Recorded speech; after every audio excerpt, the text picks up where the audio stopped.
And hey, do you hear that? Do you hear it? Do you hear it? I hear it. It's the opening bell for the stat market. So the way this works, we give you numbers that are currently occurring in the NBA right now. Right. And if you think they're going to continue, you would buy the stock, right?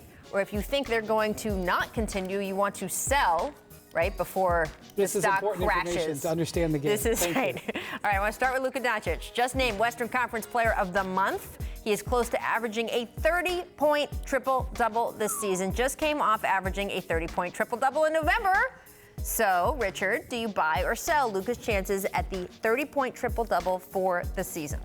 I'm going to sell. I think it's going to be difficult. He's great. I love Luka. I just think it's very, You're not selling on Luka. No, I'm selling on this basically because I think over the course of the season and when you're trying to win games, there's going to be some times where he's going to have to sit out because they're getting blown out. This is not just we're going to throw you out there and play you 40 minutes regardless. There's going to be nights where they're just going to pull him. You mentioned the third player ever to do it. Mm-hmm. Westbrook did it twice, 2 months in his whole career. Oscar Robertson did it 8 times. That's it. That's the list. So we asking him to do it 5, 6 months in a whole season? No. Yes. Yeah. So. Still good, though. You look at that. Very good. Still good. That's a nice list. It's December. Still good. He's still good.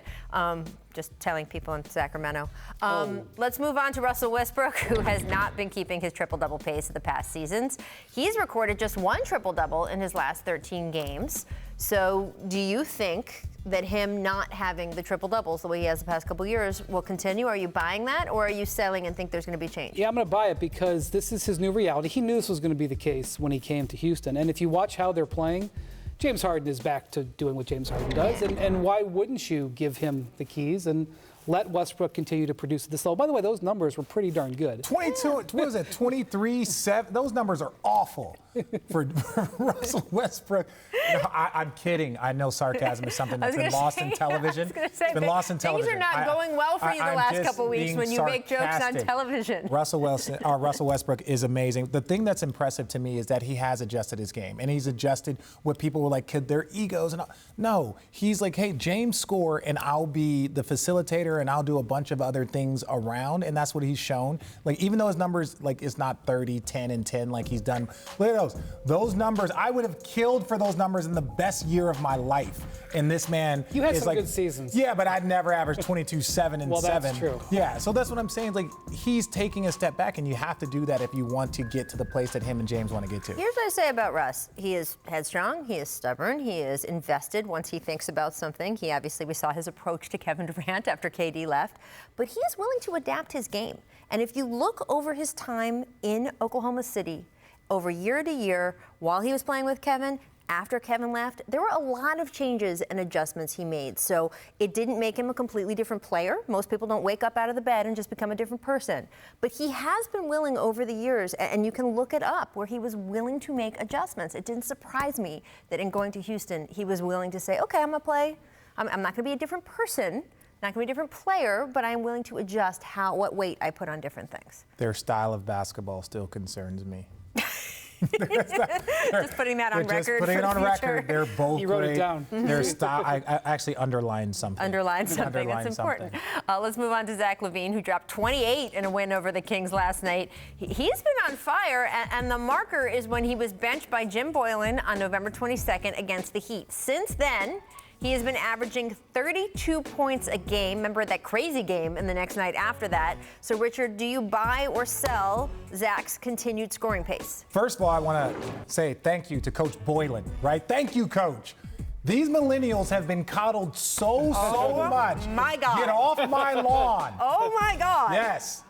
You did not actually start a sentence with these millennials. These millennials, right? No, because this is the way. You're in a millennial. I was going to say, aren't you a millennial? Those are just details. I've been coddled also. But this is what I'm saying, though. Kids today, right? As I stand up on my pedestal. What they do, though, is that you go to school for 1 year, and then you're the top 5 pick, and then Did they walk uphill both ways to that school, Then they're handed the keys to a franchise, and they're expected. No, sometimes you need tough lessons to be learned, and your coach benches you, and like you show up and you respond. Maybe more benching should be done. We talked about Fizdale and his issues. He had benched Knox because he's trying to teach these kids these lessons. I'm not trying to go back to the Knicks. I have a very unfortunate piece of information for you. It's been 1 year since Jim Boylan took over. Yes. In that 1 year, according to Casey Johnson of NBC, which he's never wrong. Yes, correct. I completely agree with you on They that. have 5 wins against teams with winning records. Wait, what? 5. Say that again, please. 1 year. Yes. I don't know if it's 82 games, but it's close to 82 Yeah, games. calendar year. They have 5 wins over teams with winning records and none this year. Why are you getting into the Speaking of details? Knicks, Why are you talking about the details? Knicks have 2 wins over the same team as Dallas. The Knicks have 2. But I know we're talking about Zach LaVine. What I'm saying is I do think Zach LaVine will continue to play well. I'm not so sure we could say that Jim Boylan is leading to success. Well, I'm not saying he's leading to success. I'm just saying that sometimes you need to send a message, and he sent a I message think we to a should say very good something, message. and then he comes back and says, "Oh, that's not what I'm saying." No, I'm saying that you should bench a guy if he's not giving the effort, and then he has responded since that benching. It was up on the graphic, whoever made that graphic, a beautiful graphic, by the way. Here's what Richard has said. These millennials and kids today. So there you go. I believe if that wasn't the sign for the closing bell, I don't know what was. The stat market closed for the day, but we'll be back with another edition soon. Thanks for watching ESPN on YouTube. For more sports highlights and analysis, be sure to download the ESPN app. And for live streaming sports and premium content, subscribe to ESPN+.